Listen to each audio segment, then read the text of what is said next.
Julia Roberts once held the crown as Hollywood's highest-paid actress, raking in a staggering $20 million for a single film. But that was more than a decade ago.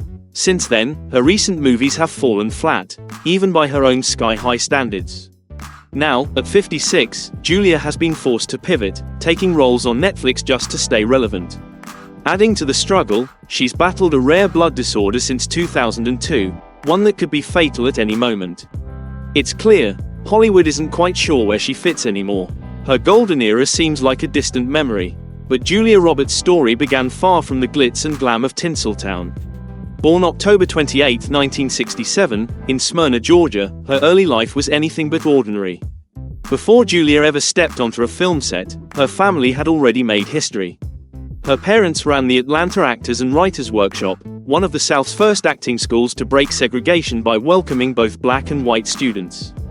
In 1965, they accepted Yolanda King, Martin Luther King Jr.'s daughter, into their program. That brave choice came with real risks. Threats flooded in from neighbors, and support from their community vanished. Yet, they stood their ground. Teaching acting in an old church, they quietly defied racism. Julia was too young to grasp it then, but this environment would forever shape her worldview. When Julia was born at Crawford Long Hospital, her parents were struggling financially. The hospital bill came to $1,286, a hefty sum back then, and they couldn't pay. Then, something extraordinary happened. Martin Luther King Jr. and Coretta Scott King stepped in, quietly covering the entire bill as a thank you for what Julia's parents had done for their daughter. This act of kindness stayed private for decades. Julia only revealed this story on her 55th birthday in 2022. She shared that Coretta herself visited the hospital on November 2, 1967, to ensure the payment went through. Just months later, Martin Luther King Jr. was assassinated. This silent bond between civil rights icons and a future Hollywood legend remained a hidden secret for years.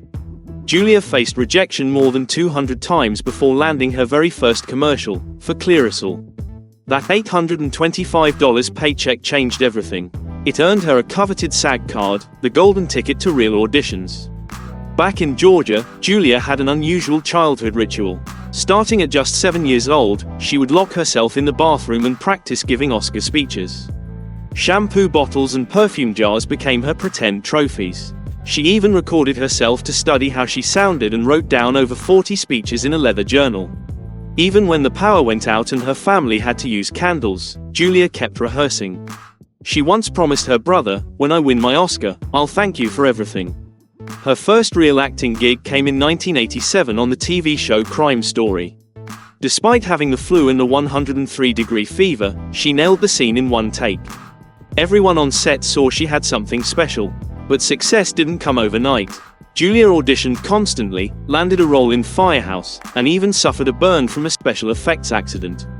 She didn't quit. Working 16-hour days, she pushed through. At one low point, she was so broke she sold her grandfather's pocket watch to pay rent. She bought it back 3 years later, after becoming a star, for nearly 8 times the price. In 1988, while filming Satisfaction, 19-year-old Julia met 35-year-old Liam Neeson. At first, they didn't get along. But when filming was delayed, something changed. They started dating and moved in together just 3 weeks later.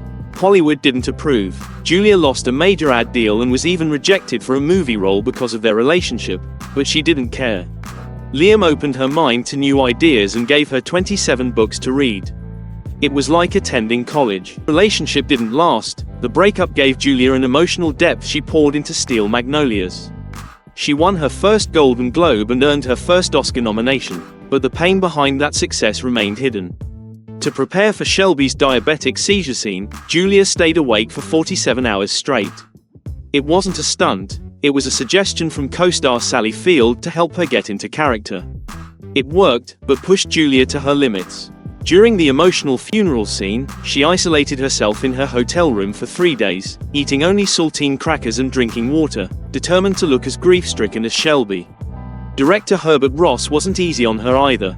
After a tough take on January 17, 1989, he yelled it was the worst acting he'd ever seen. Julia was crushed. She left the set and didn't return for 6 hours. Though part of an ensemble cast, Julia was on screen only 38 minutes. That made her Oscar nomination all the more surprising. One of the film's most powerful moments, her breakdown after the medical emergency, was filmed in one take. The tears were real. She later revealed she wasn't acting in that moment. She was grieving. As her career soared, so did her love life.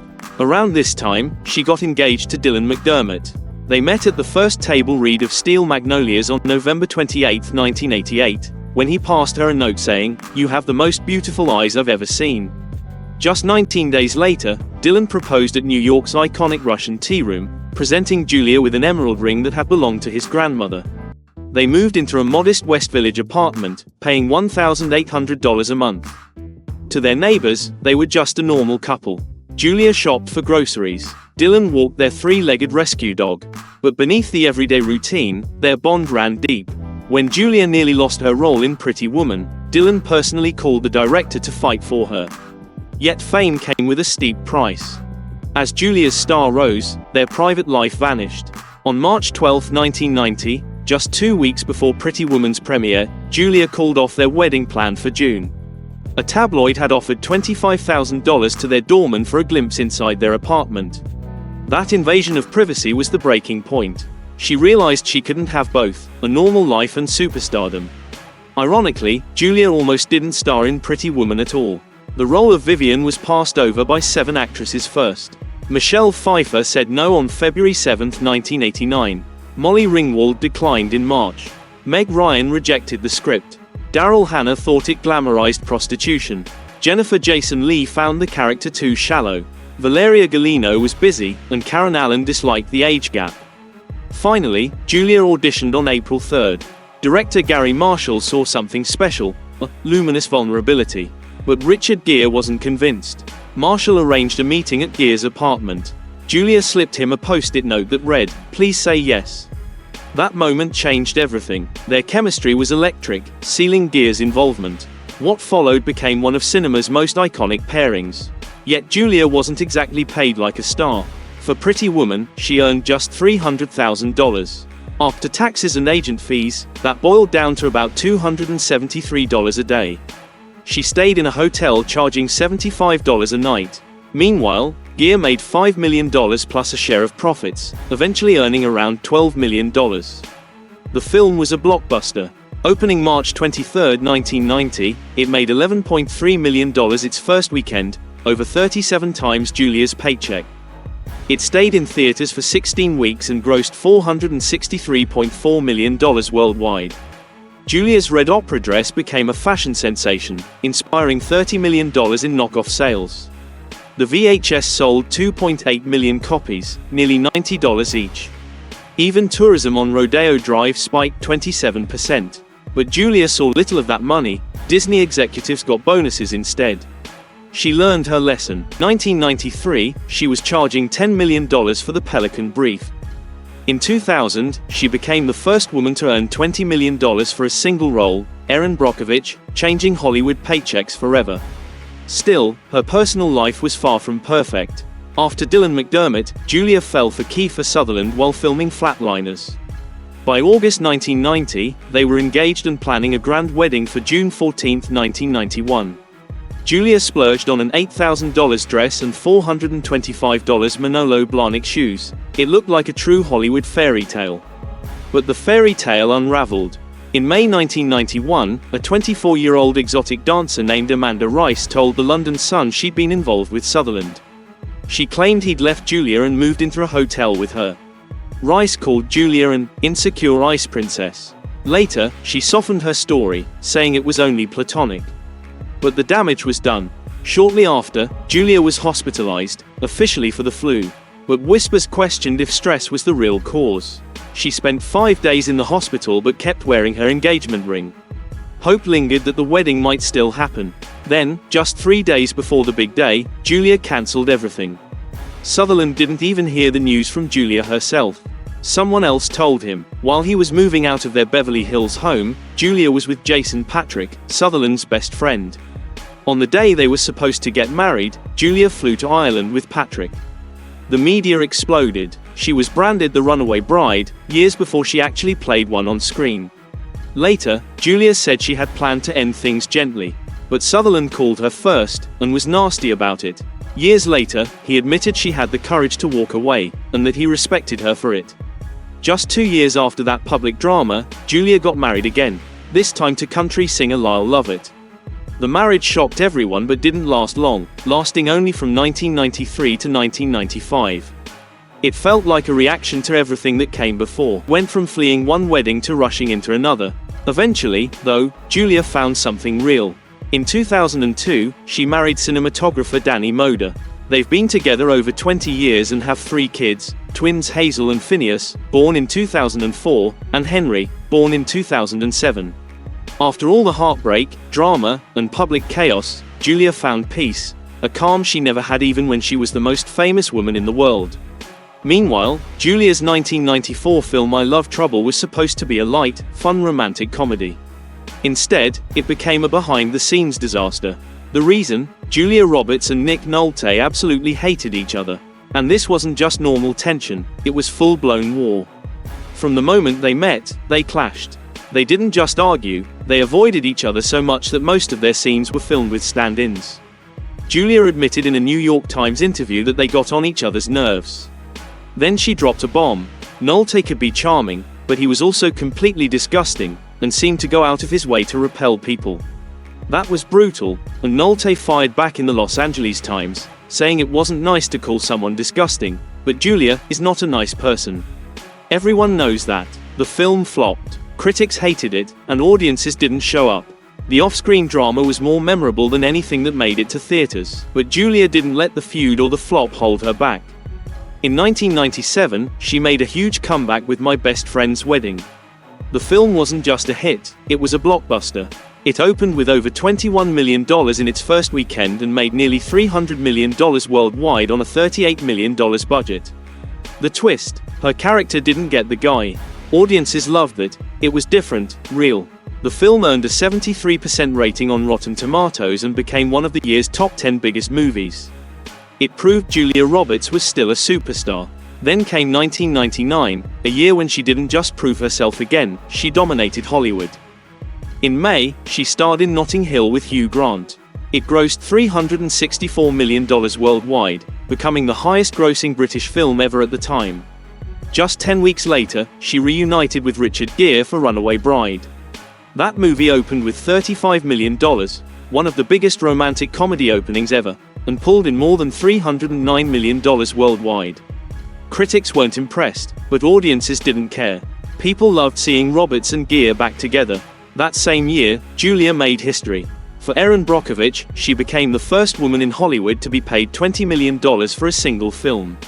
Before that, only huge male stars like Tom Cruise and Mel Gibson had crossed that milestone. But Julia wasn't just cashing a giant paycheck, she was taking a risk. The role was serious. Julia played a single mom who helped take down a powerful energy company, a bold move away from her romantic comedy roots. The gamble paid off. The film earned over $200 million worldwide, and Julia's performance changed everything. She won the Academy Award for Best Actress. It was her third nomination, and this time, she took home the gold. She also swept the Golden Globe, BAFTA, and Screen Actors Guild Awards. She even joked during her Oscar speech that she was going to take her time on stage, she'd earned it. But her momentum didn't stop there. By 2001, Roberts' films had grossed over $3.9 billion globally. She didn't need superhero movies or franchises to succeed. Except for the Ocean's 11 series, she avoided franchises completely, delivering hits on her own terms. Julia had just married Danny Moder in July 2002. She was 35, newly in love, and riding high off her Oscar win for Erin Brockovich. But within weeks, something felt wrong. She was tired all the time. Bruises appeared on her skin for no reason. Danny noticed. He pushed her to see a doctor. Tests followed, and the diagnosis shook her world. She had idiopathic thrombocytopenic purpura, or ITP. It's a rare blood disorder, only 3 adults per 100,000 get it. The disease causes dangerously low platelet levels, which means your blood can't clot properly. For Julia, it wasn't just scary. It was heartbreaking. At that moment, her biggest dream was to become a mother. But the diagnosis made that dream feel uncertain. Still, she didn't give up. 2 years later, she gave birth to twins Hazel and Phineas. Then, in 2007, her son Henry was born. Despite the illness, Julia became a mother of 3. She refused to let the condition define her. The truth is, Danny may have saved her life. He spotted the symptoms before she even knew something was seriously wrong. Her unexplained bruises and exhaustion weren't just stress or tiredness, they were signs of a bigger problem. When her platelet count dropped far below the normal range of 150,000 to 450,000 per microliter of blood, doctors acted fast. Left untreated, she could have faced internal bleeding, even in the brain. Danny's quick thinking changed everything. The disease itself is tricky. Her immune system had turned on her, attacking her own platelets like enemies. No one knows exactly why. Maybe stress, maybe genetics, but the timing made sense. Her life was under a microscope. Her marriage, her fame, everything, her body, under pressure, betrayed her. She had to be careful every day. Even a small cut could be dangerous. Sometimes, internal bleeding could happen with no warning. Doctors monitored her constantly, especially when her platelet count dropped near 20,000, the danger zone. Any lower, and a simple fall or bump could be life-threatening. To fight it, Julia started a long list of treatments. First came steroids like prednisone. They helped but caused side effects, weight gain, mood swings, puffiness. Being in the spotlight made it even harder.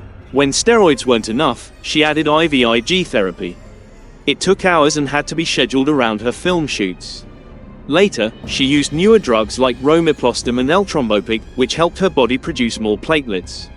In the worst moments, she relied on rituximab, a strong drug that wiped out the bad immune cells. All this wasn't cheap. Her treatments could cost over $150,000 a year. But Julia kept working. She showed up for sets, premieres, and award shows.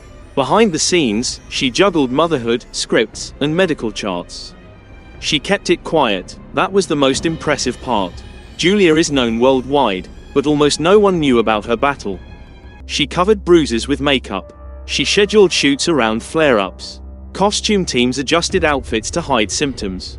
Even close co-workers had no idea. She never wanted sympathy. She just wanted to live her life. But her personal life wasn't always so private. In the early 1990s, a custody battle tore through her family. Her brother, actor Eric Roberts, was fighting for custody of his daughter, Emma. But Julia didn't back him. She supported his ex-girlfriend, Kelly Cunningham, instead. Julia paid for Kelly's lawyers and helped her win custody. Eric was furious. He and Julia didn't speak for over a decade. He later admitted he was in a dark place, addicted, angry, and unreliable. Losing custody was the price he paid. When Julia gave birth to her twins in 2004, Eric came to the hospital. That visit helped begin rebuilding what had been lost. Julia and Kelly formed a strange bond. They weren't friends before the custody case. But Julia stepped in. She barely knew Kelly, but saw the child caught in the middle. Emma later became an actress herself. Julia was part of that journey too, serving as both aunt and quiet mentor while her brother struggled with addiction. Family pain didn't end there. In 2013, Julia's half-sister, Nancy Motes, invited her to her wedding. Julia said no. She didn't trust Nancy's fiancé and refused to attend. It wasn't just about the wedding, their relationship had always been tense. Years earlier, Julia had accused Nancy of taking secret photos of her kids. There were deep wounds. Julia's refusal hurt Nancy, who had long struggled with her weight, self-esteem, and sense of belonging. Then, tragedy hit. In February 2014, Nancy was found dead in her bathtub at just 37. It was ruled a suicide. She had left several notes, but the family didn't share them. Julia, who had just been nominated for an Oscar, cancelled all events and stayed home to grieve. The pain of that moment still hangs over the Roberts family. While dealing with all this, Julia's career was shifting. Once the queen of the box office, she saw her star dim. In 2016, her movie Money Monster made only $93 million worldwide, a far cry from her past hits. Other films like Larry Crown and Mirror Mirror also disappointed. Audiences weren't showing up like they used to. The golden run of her $20 million paydays was ending. And then, in 2011, another blow came. Ads she did for L'Oreal were banned in the UK. The reason? Too much airbrushing. Lawmakers said the images were fake. Julia, once praised for her natural beauty, was now part of a larger debate about unrealistic beauty standards. People questioned why a woman like her needed digital help to sell makeup. With theaters changing and fewer roles coming her way, Julia made a new move in 2023. She starred in Leave the World Behind, a thriller released on Netflix, working alongside stars like Mahershala Ali and Ethan Hawke. The streaming service paid her $25 million, the same as her peak film salaries, but now she didn't have to worry about box office numbers. Millions watched from home. It was a smart pivot, and it paid off. Her last Oscar nomination came in 2014 for August, Osage County. She played a fierce daughter opposite Meryl Streep. It was a dark, emotional role. She didn't win, but it reminded everyone of her talent. Since then, awards have been quiet. Unlike stars like Cate Blanchett or Sandra Bullock, she hasn't returned to the stage with a major hit. Some wonder if she's waiting for the right script or if Hollywood just doesn't know what to do with women in their 50s.